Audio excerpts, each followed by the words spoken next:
presentation? Okay, cool. All right, good morning, everybody. Welcome back. Hello, hello. Everybody wants to chitter chatter. I know.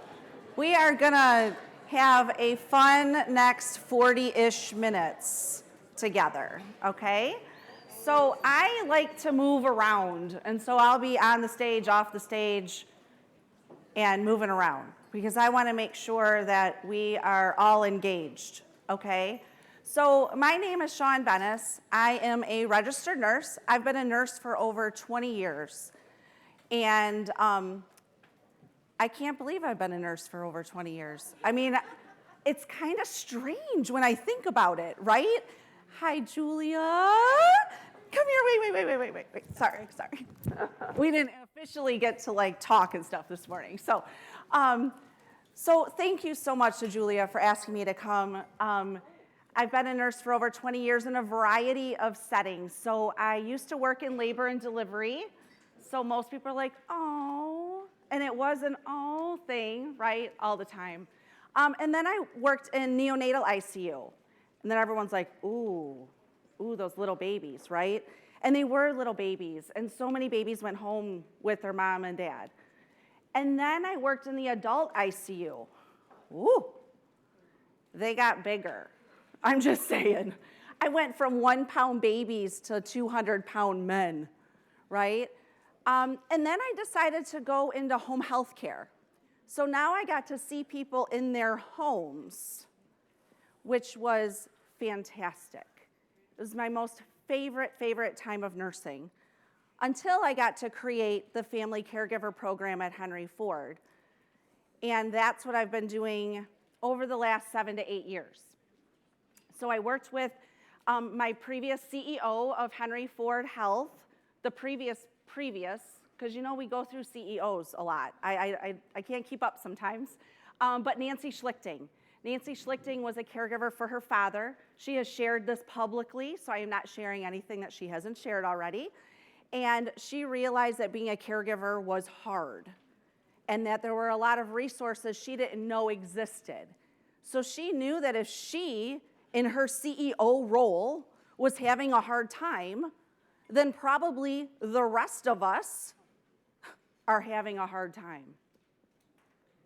She said that the health system should take on a responsibility of having something in place for caregivers.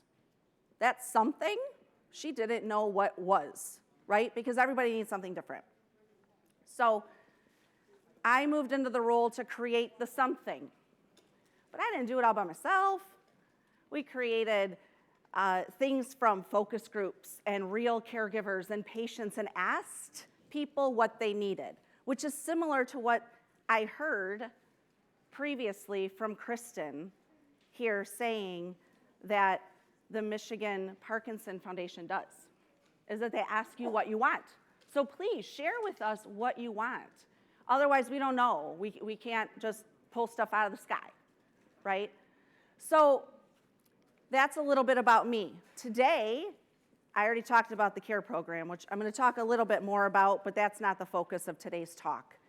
I'm here to talk about self-compassion and positive affirmations and power poses and a word of intention and talk about our blog. There's something I'm hoping that you will find will be helpful to you, whether you are a person with Parkinson's disease or you are a caregiver or care partner. They're terms that I kind of use interchangeably. Or whether you're just a support person for somebody else. Maybe you're a healthcare professional and you're here. But I want you to hopefully gravitate to something. So we are going to be moving a little bit and writing a little bit and meditating a little bit. Okay, so just to kind of give you a preview of what to expect. So with the CARE program, so that's the caregiver program I'm talking about from Henry Ford. It stands for Caregiver Assistance, Resources, and Education. I interact with people on a one-to-one basis over the phone and via email every single day even on Saturdays and Sundays, not in my official capacity. But people just talk to me, and it's great. I love talking to people. I talk to people at church. I talk to people in the grocery store, conferences, walking down the street. It just kind of happens, right? I like to talk. And I can't stop moving, so that's why I have to like move around. I have a standing desk at home too, so that's just a side note. But I also lead the caregiver support groups, which we've had every Tuesday since June of 2020. You know, right now we kind of judge our life of BC, right, before COVID and after COVID. So before COVID, we were doing in-person support groups. And now we've just continued the virtual support groups because that's what the caregivers say that they wanted. I thought that we would move to like monthly support groups again, but the caregivers are like, no, there's too many things that change in my life from one week to another, and I need to come back and talk about it. I need to come back and ask questions. So we've continued those weekly support groups. And there's a lot of other things that we do. But we also have different educational classes. We record almost all of our classes within the last 9 months because that's something that people have said that they wanted. So that is all on our website, which is public facing. And we have a website of resources, a way to connect with email and phone, and then also a Facebook group. And the last slide that comes up will have all of that contact information on there, so I don't want you to, oh my gosh, what was that? She didn't say it, or oh, did I miss it, okay? So, Rosalind Carter. We all fit into her description of people, okay? She says there are only 4 kinds of people in the world: those who have been caregivers, those who are caregivers, those who will be caregivers, and those who will need caregivers. Now, she started the Rosalind Carter Institute on Family Caregiving over 30 years ago. She kind of was ahead of the game. She kind of knew what people needed. She saw the baby boomers, right? And she realized there's going to be a lot of people that need a lot of care, all right? So, now to the fun stuff. This is the fun stuff. This is so fun creating this presentation. So self-compassion. When we think of self-compassion, the word self is in there, and the word compassion is in there. Are we compassionate to ourselves? Are we? I don't know. How many people would say they're compassionate to themselves? Ooh, slim pickings. Well, today, we are going to be more compassionate to ourselves. Thank you for being compassionate to yourself and you. So, Dr. Kristen Neff, she's a pioneer in the study of self-compassion. And you know why? Because obviously there's a lot of us that don't have a lot of self-compassion. And she says, with self-compassion, we give ourselves the same kindness and care we'd give to a good friend. So would you say to your good friend, you suck? Would you? I mean, would you say, man, you're a really terrible person? Especially if they're going through something, right? I mean, they're going through a hard time. They're struggling. Maybe they have their parent in the hospital. Would you say, geez, you should really be there more often? I mean, what's wrong with you? Would you say that to your friend? Anybody? Probably not, right? I mean, no one rolls their hand. Or no one's like going to say, yeah, I'm that friend. I would tell my friend that, right? So we shouldn't say those things to ourselves because then we start to believe them. So she's done this research showing these things, that when we give ourselves support and encouragement, it's self-compassion. And it shows it's one of the most powerful sources of coping and resilience. Now, May is Mental Health Awareness Month. There's been a lot of talk on TV, radio, podcasts, YouTube, all the different social media channels about mental health and how our children are struggling, our teenagers are struggling, all of the generations are struggling. We're all struggling for multiple reasons, whether it is because of some health challenges that we have, or because of losses of job, or we can't find another job, or maybe we pictured retirement to look just a little bit different than what it's looking.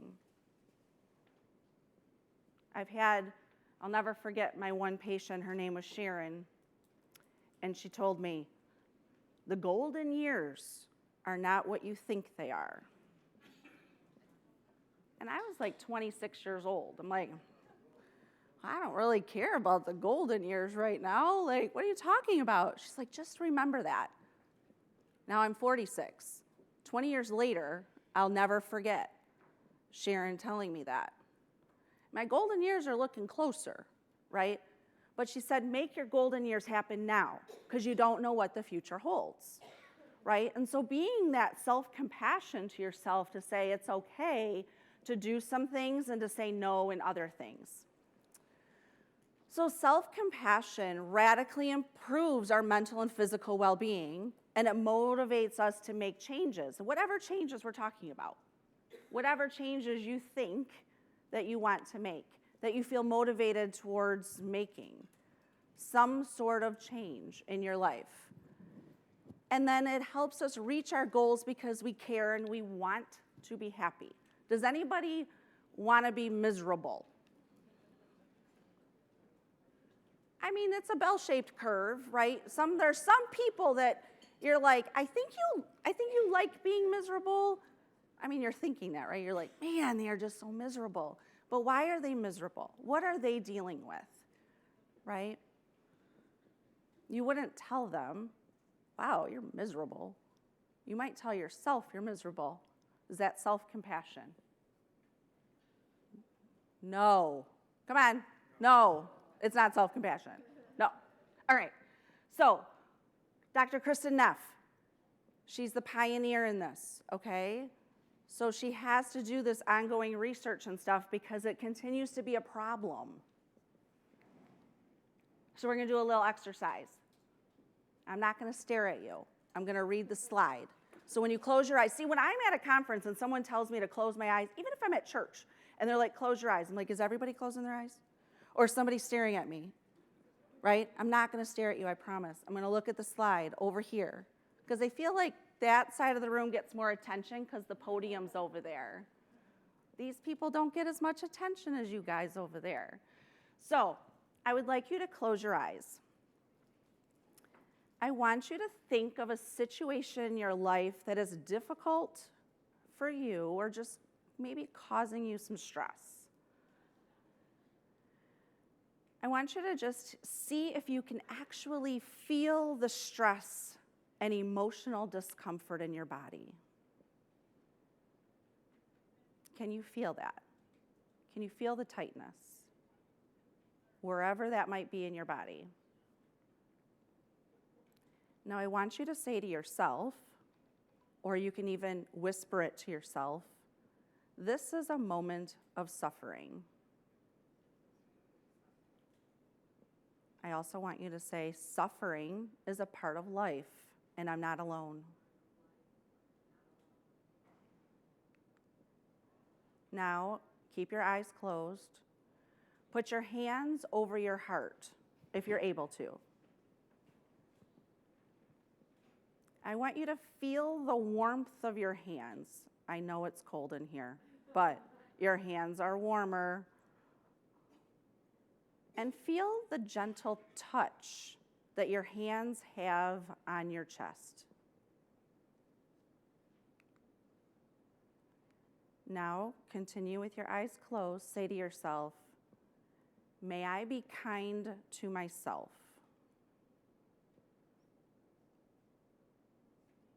And now just ask yourself in your mind, what do I need to hear right now to express kindness to myself? What do you need to hear? So I'm going to read some phrases that maybe are the things that you need to hear. Do you need to hear, may I give myself the compassion that I need? May I accept myself as I am. May I learn to accept myself as I am. May I forgive myself. May I be strong. May I be patient. Now just stay in this moment for a second and say one of those phrases to yourself or something else.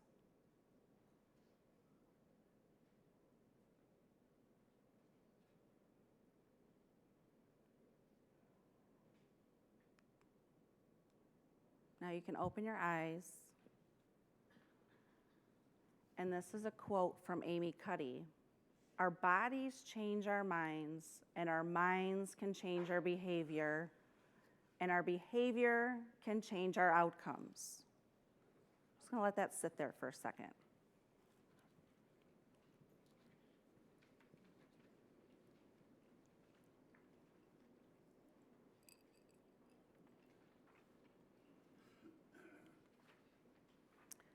So she leads us into some positive affirmations as well as some power poses in a second, okay? So these are things you can do in the quiet of your own home.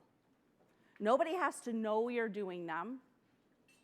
Nobody even has to watch you do them. You can watch yourself.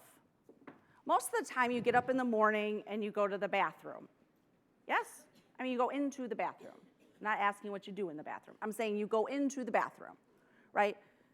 And do whatever. But there's a mirror in your bathroom. Everybody has a mirror in their bathroom? Yeah. You go in the mirror, right? And you talk to yourself. Yourself is never wrong. Nobody ever says self, you're wrong, right? That wouldn't be self-compassion. These are some things you can say to yourself, positive affirmations to yourself. Before you start your day, you can say, I love myself just as I am today. You can say, I choose to be kind to myself. I am my own best friend.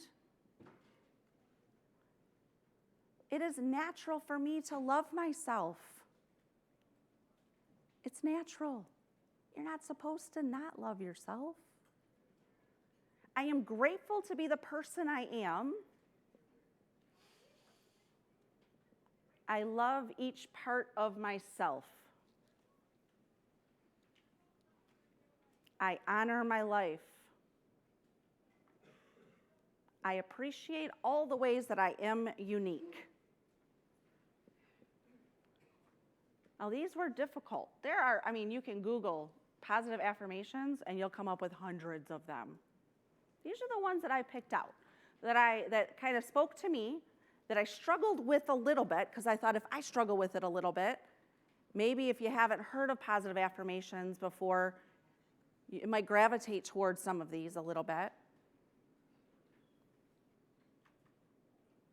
Are there any that anyone wants to be brave and raise their hand and say that they identify with, that they like?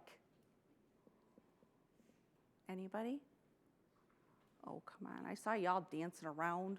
Sweet Caroline, like my favorite song ever. Yes, please. I am grateful to be the person I am. Thank you. Yes. Yes. What's that? Forgiving. Oh, that's a tough one, isn't it? It's tough, but if we say it more and more. Yes, what was yours? Grateful for all the friends that I have. Yes, I'm going to add that to the list when I can edit it. Anybody else? Yes. I choose to be kind to myself. Yes, I choose to be kind to myself today. Yeah, these are things you can just say to yourself in the mirror in the morning or the afternoon. I'm not judging if you sleep afternoon. It's okay. or take a nap and wake up and say this. You might need to say it a few times. You might want to write it on a little sticky note and put it in different places of your house. I have sticky notes all over my house, reminding me to do things and to leave things for certain people and do things. I mean, I need reminders. I'm a busy mom. Okay, power poses. Who's heard of power poses? A couple people?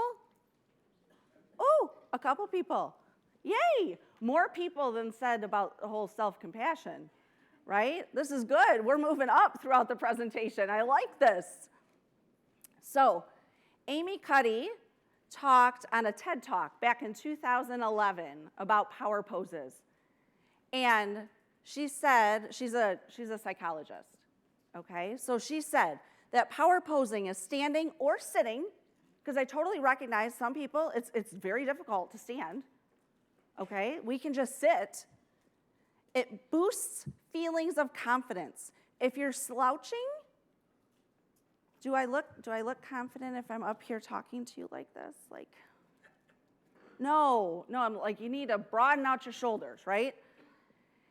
And you might have an impact on our chances for success. So before I left my house today, I did a positive affirmation and I stood in front of the mirror and laughed a little bit because I thought, I'm going to tell you about this and then you guys are all going to laugh at me. And that is okay because I am okay with who I am today and I am grateful. And I stood there like this. Wait, I should probably get on the stage so you guys can see. Okay, I kind of stood like this in the mirror. Do I look like some person that's famous? Wonder Woman, maybe? When she's dressed up for a conference of some sort? Not going to save the world? Okay, so if you stand in front of the mirror with your hands on your hips, so anybody that can stand, I invite you to stand with me, at least 2 people. Thank you. Yes, or 25 people. That's fantastic. So, or if you're sitting, so if you're standing, it's kind of like a shoulder width apart with your legs, and hands on your hips, shoulders back, kind of like puff out your chest, all right? And just stand there for a second. Don't you feel like a little bit like in control? Does it remind you of people that are like in power or taking command of something? I always think of Wonder Woman, but that's just me, because I'm a woman and I think of Wonder Woman, right? And you want to just stand a little bit more powerful. Now, who watches football? Who's ever watched football? Okay, so, because, the Lions, they don't do as many touchdowns as we've seen, right, lately, but we have seen other people make a touchdown. So when the referee announces the touchdown, what does he do, or she? Yes, hands in the air, right? All right? Because it's a victory. It's like, yes, a touchdown. Now, I have no idea if that is the origin of the touchdown symbol, but I know that it is for me and what I think about as being a victory or a win. I mean, even in high school basketball, when they make a three-pointer, the referee goes like this. Yeah, they do. I was so excited when I saw that. I was like, yeah, he's having a good day. And my husband's like, the other team just did a three-pointer. I was like, oh, probably not a good day for us. Okay, fine. Okay. What's another pose? You don't have to have your arms all the way up because I understand some people might have shoulder issues, right? But even if you do this, you're still doing like a goal post, right? You're reaching your goals. So if you're in front of the mirror in your bathroom, you can do this. You can do this. You can do this. I mean, you can do anything that's movement-oriented and talking positive to yourself. Okay? You guys can sit down. Thanks. Thank you. All right.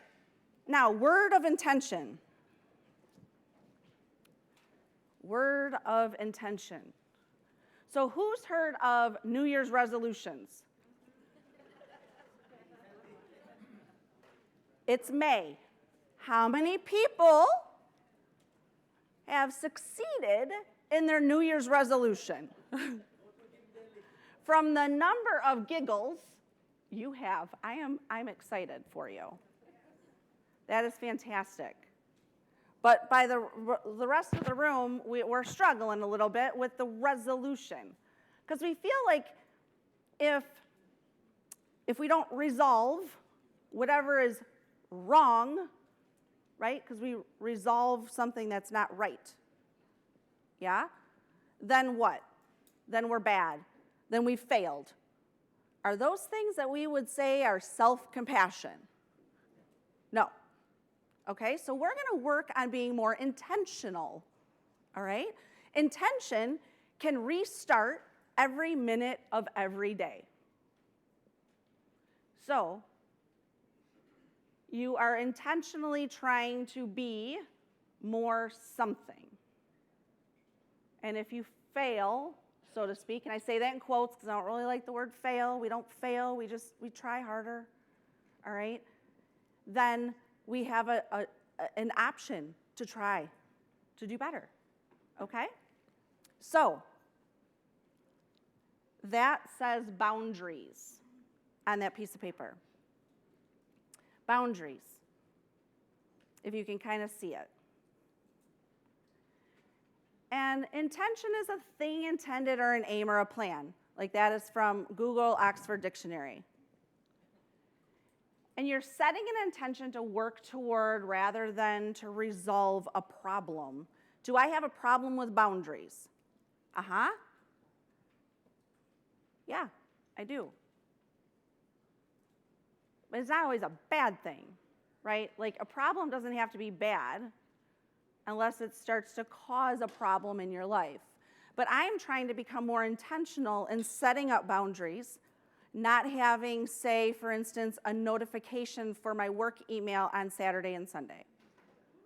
Because it doesn't really matter till Monday. But I'm going to worry about it if I get a notification on Saturday. I'm going to feel compelled to look at it. So that's just one example of like me trying to be more intentional with boundaries. So I would like you to choose a word that inspires you daily. Words could be love, peace, hope, boundaries, empower, compassion, kindness. Did I say peace already? So I would, faith. I'd like you to choose a word, and you have random paper on the table. You've got the stuff from Sheraton you could flip over, and it's blank. There's also some index cards, and there are some colored pencils that I asked the conference volunteers to put on the table.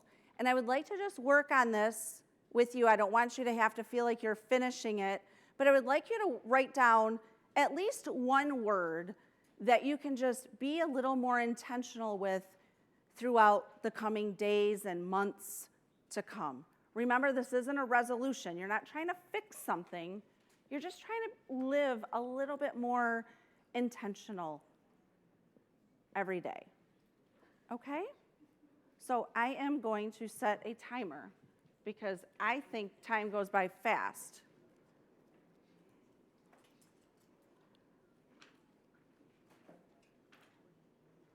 Timer.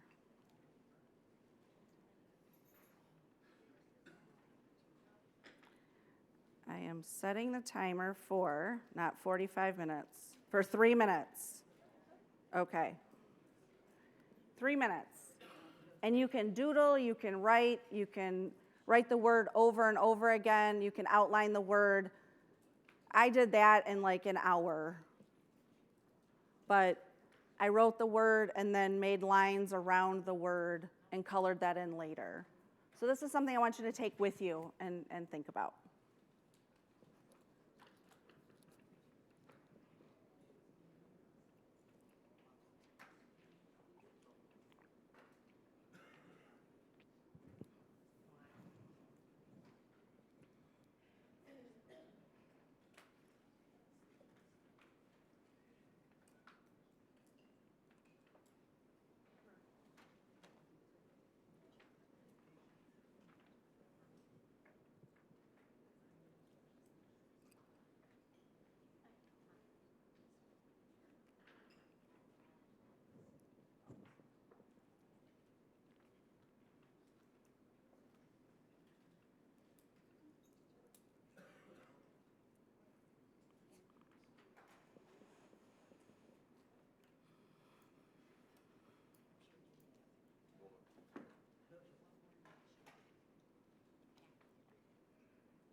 All right, time is up.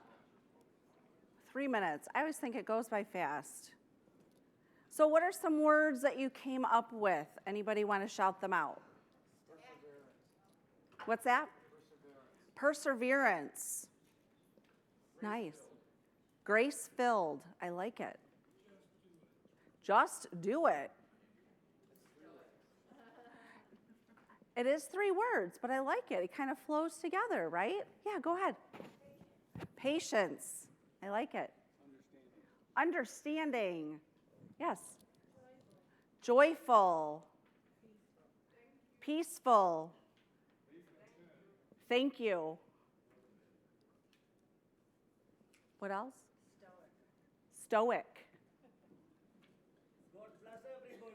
God bless everybody. Yes, thank you. Yes. Resilient. Yes. Yes. Acknowledge.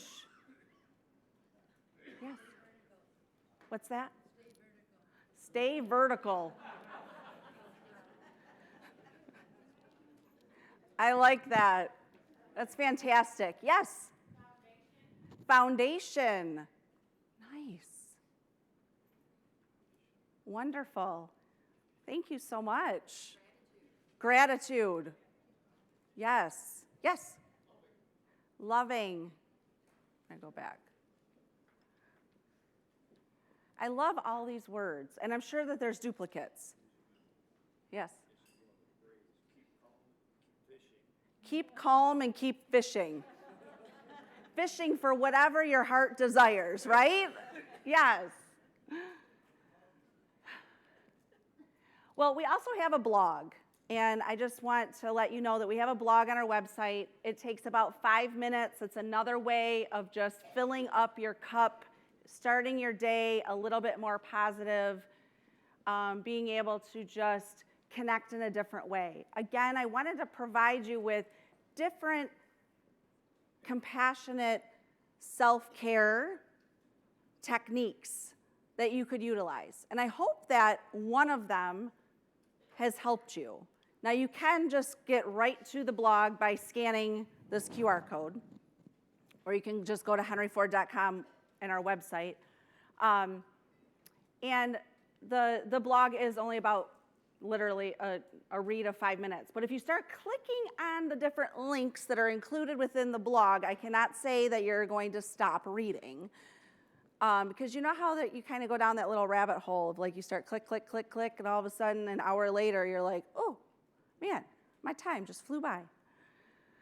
And then the next slide is Maya Angelou. Stand up straight. So stay vertical is basically what she was saying, right? Realize who you are and that you tower over your circumstances. I am telling you, there are a lot of quotes out there, but this one speaks to me. And then this is the way to stay connected. So we have a website, we have an email, we have a phone number, and we have a Facebook group, as well as if you scan this, it will just generate an email, and you can just say send. So then I will have your email, and I can correspond back with you if you have questions, or you will then get an auto reply with all of this information so you don't have to write it all down. So the auto reply comes and it'll have website, email, phone number, okay? So thank you so much for all the participation. I am blown away that y'all stood up and put your arms all around and that you participated and gave me feedback because, you know, in a room this big, I mean, me just talking at you is kind of boring to me. So I really, really appreciate everybody. So thank you so much.